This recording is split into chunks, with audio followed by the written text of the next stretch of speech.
Oi! What do you think you're doing here? This is my spot! I got here before dawn, so you better get lost, you miscreant!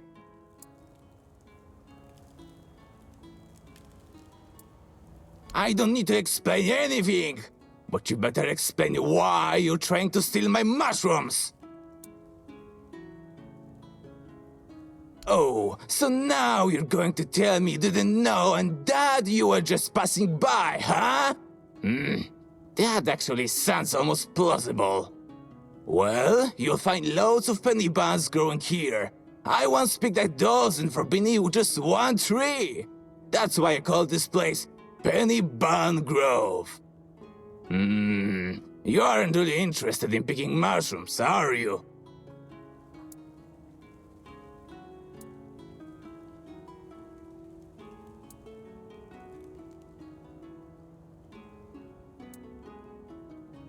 Move along, but remember, I've got my eye on you.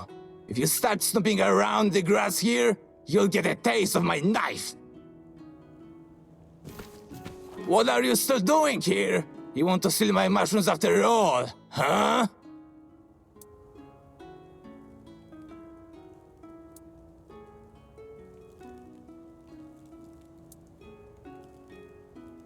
Oh, so you're interested after all?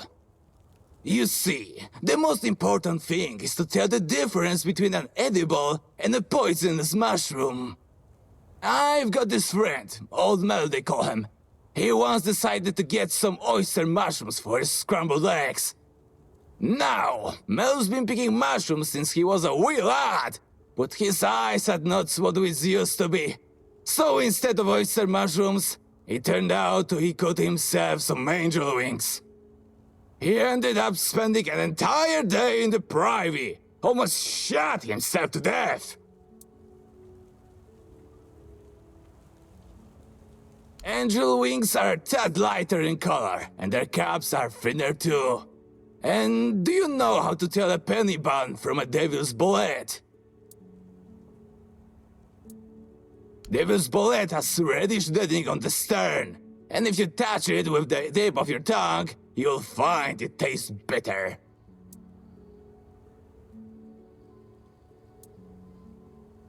If you're interested, I'll let you pick just one penny bun.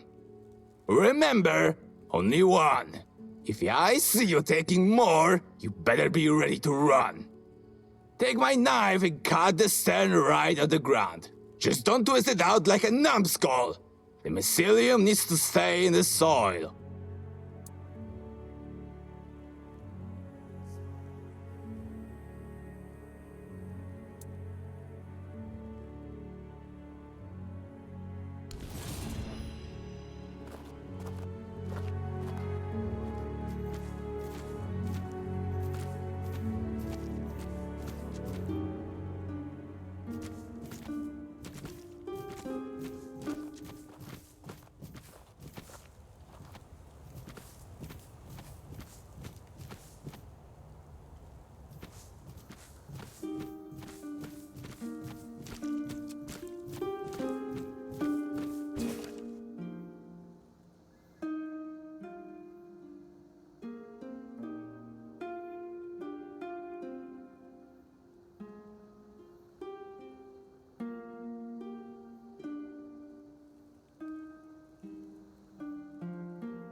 If you're not sure about the mushroom, don't pick it. Better safe than sorry.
That noise.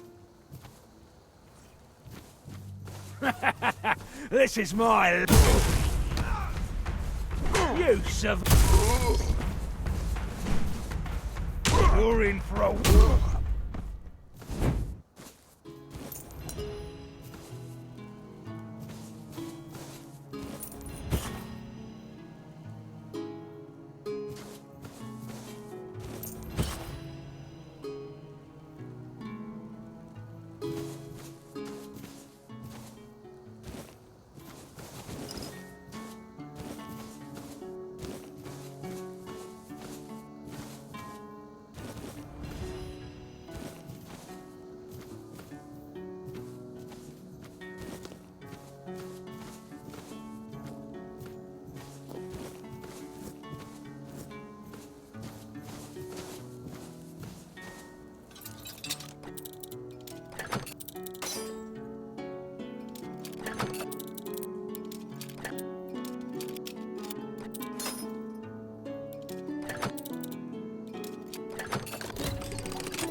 carry, though you hide it well.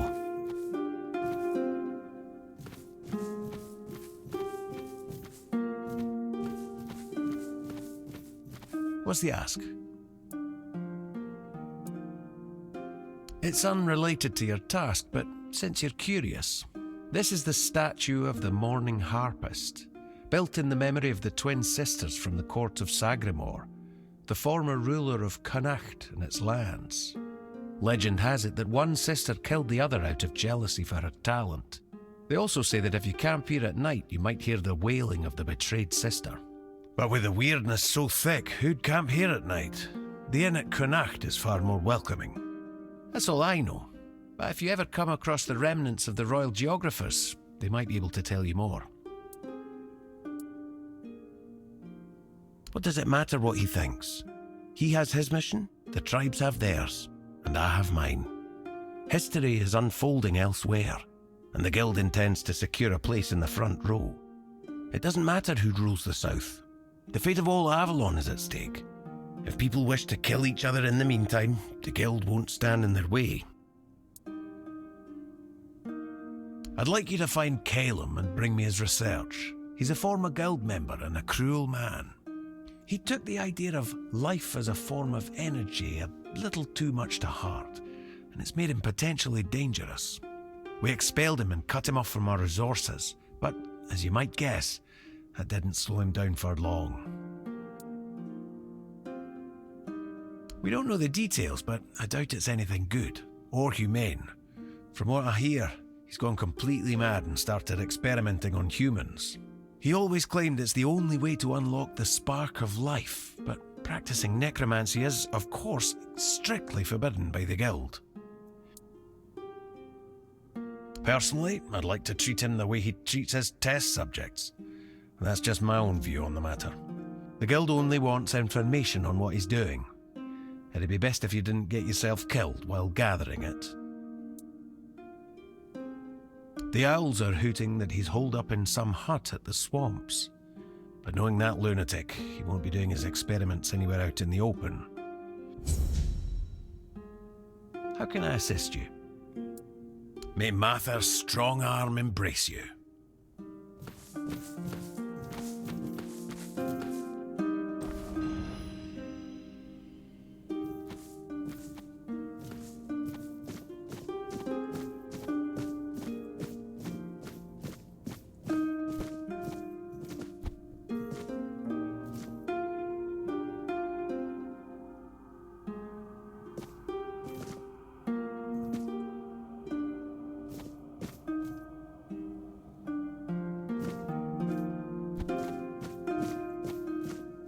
The air changed the moment you arrived.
may be in for a fight.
Who dares disturb me? Have you come here to mock me? To spit on my grave?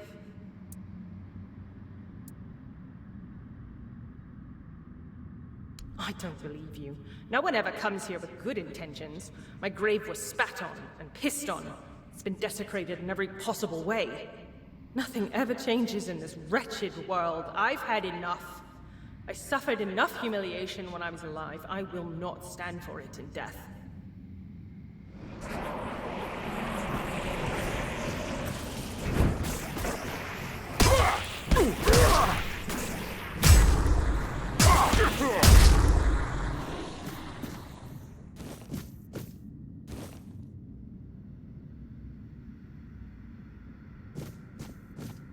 They've gone quiet.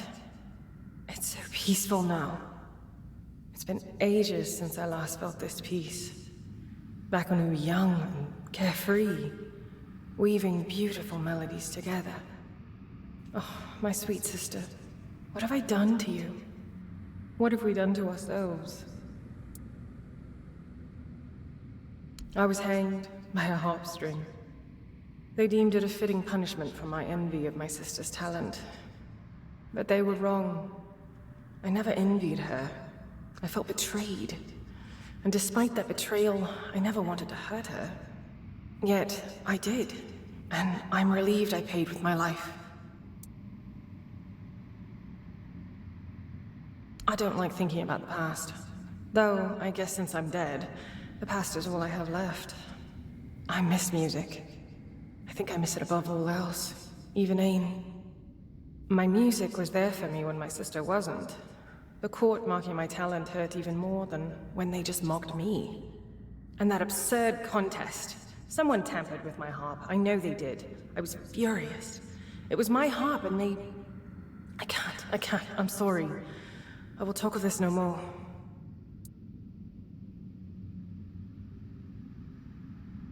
I know she's here, somewhere, beyond this wall. I can feel her sadness seeping through the cracks. I wish I could comfort her, but it's impossible. Ain never knew loneliness like this. Never felt its crushing weight. Such bitter irony. I often wish she could feel what I felt when she turned away from me. To understand that pain. Now she does, and it hurts me even more. I wish I could join her, even if she doesn't forgive me. I don't want her to be alone.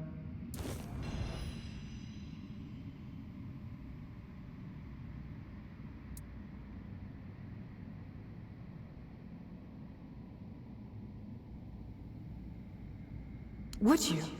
I have nothing to offer but my gratitude.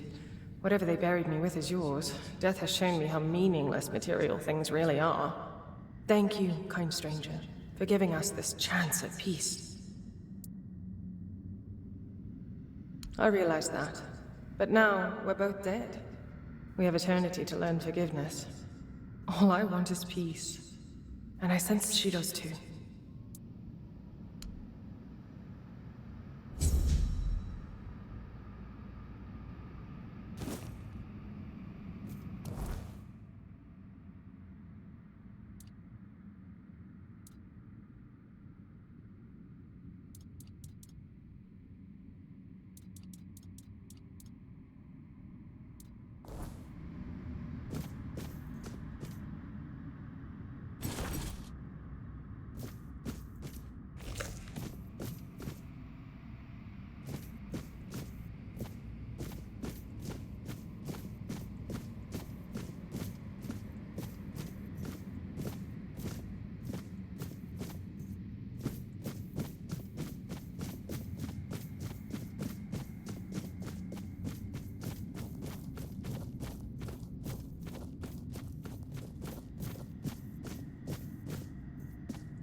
Who are you? Are you here to steal my riches? They're mine. I earned them as the favored entertainer of Segramor's court. Oh, but maybe you are one of the courtiers. Did you have fun plotting my demise? My sister? You mean my murderer? Why would she send you here when she hates me above all? I'm sick of these cruel games. Just leave me be.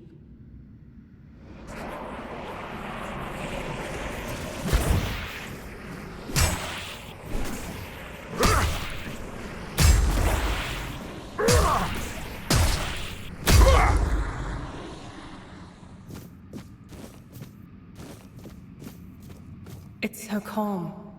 I never thought I'd miss peace and quiet. It was always my sister's preference. Oh, my poor Aideen. What have I gotten us both into? My sister killed me. I don't think she meant to. I said something stupid and she just got so angry. Truth be told, it was a long time coming. If I were her, I would have slapped myself much earlier. It really wasn't her fault that I tripped over that damned rock. Oh, if you'd asked me while I was alive, I would have been delighted. Modesty was never my strong suit. Why should it have been? I was young, beautiful, and brimming with talent, ready to take on the world. It all went to my head so fast, especially when Lord Segramor showed interest in me. Stupid, stupid, stupid. I should never have accepted his advances. My poor sister. They killed her because of me, didn't they? I can sense her gloomy presence even here, among this glitz. She never minded being alone, but there's a difference between being alone and being lonely. And I pushed her into that loneliness. A joke here, a joke there. To her, they must have felt like daggers. I wish I could comfort her. Tell her I don't blame her. I hate that they separated us so thoroughly. I hate it even more that I had a hand in this. I'm sure she does. Aideen has always been so dramatic. But her anger ebbs and flows. And we have an eternity to work on mutual forgiveness. She does. Truly. Maybe there's still a chance for us to find peace at last. Thank you, kind stranger, for bringing us back together. Just one thing. I'd prefer not to be buried in this chamber. Aideen always despised this kind of ostentation, and frankly, I have grown weary of it too.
The air changed the moment you arrived. What's the ask? May Mather's strong arm embrace you.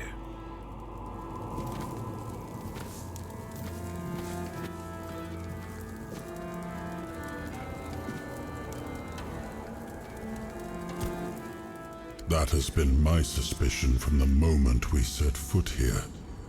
This place hums with magic, but it isn't the weirdness. I only needed proof.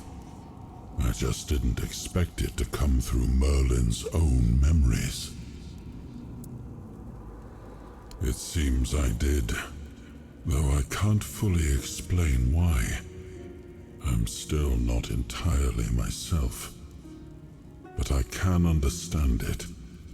In wartime, showing mercy to deserters wasn't a luxury I could afford. The war was nearing its end, true, but we still couldn't risk losing a single sword.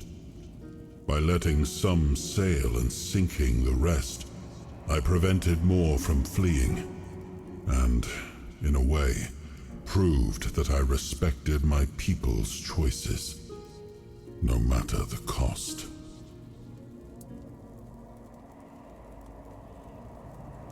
He did, just in his own way. He had a habit of doing that. I told him to sink the ships, and he did. But he also saved Nimue and the rebels because he wished to. And if that act gave rise to this whole kingdom around us, well, perhaps it turned out for the best, for Saris and its people. Though I wonder what fate awaits them when we need to reclaim the fleet for Avalon. When that time comes, I trust you'll make the right choice.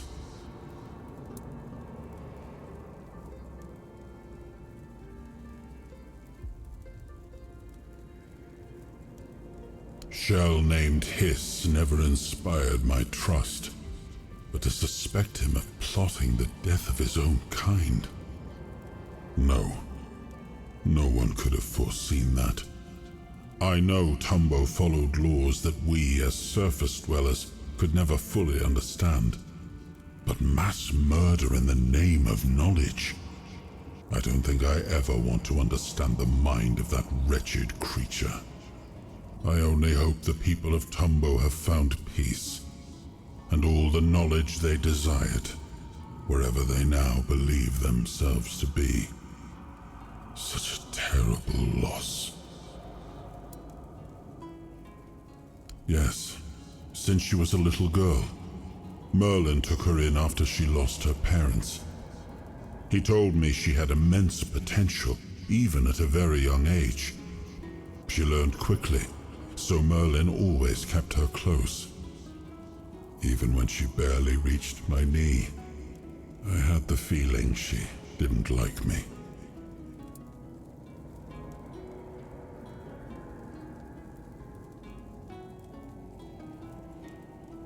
Why would it? I condemned her actions during the war, but I never bore a personal grudge against her. She seems content with her existence and the small realm she commands, although I wonder if your visit has made her feel its fragility.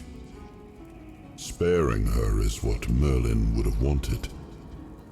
My only concern is that the fleet remains sealed, denying us a useful asset.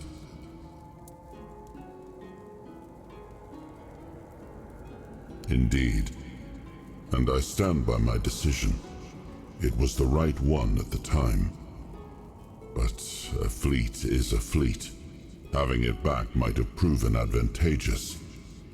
There is no point in dwelling on settled matters. Let us move on. We still have much to do.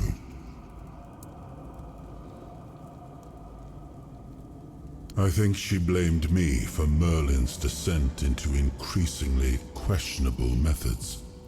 She idolized him and, like any daughter, wanted him to be without fault. It was easier to blame my influence than face the fact that Merlin had never been who she believed him to be.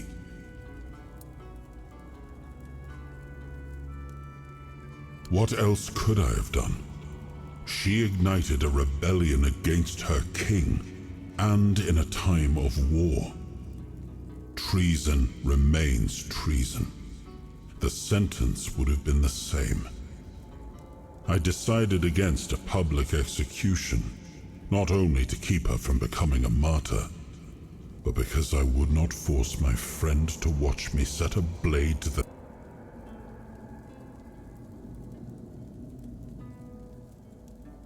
Yes, sailing for the homelands was madness. On that I will not waver. Yet the urge was born from her hatred of Avalon, what it took from her and what it was becoming. She judged that the foundations we were laying were rotten. And after all I have seen, I must admit she may not have been entirely wrong.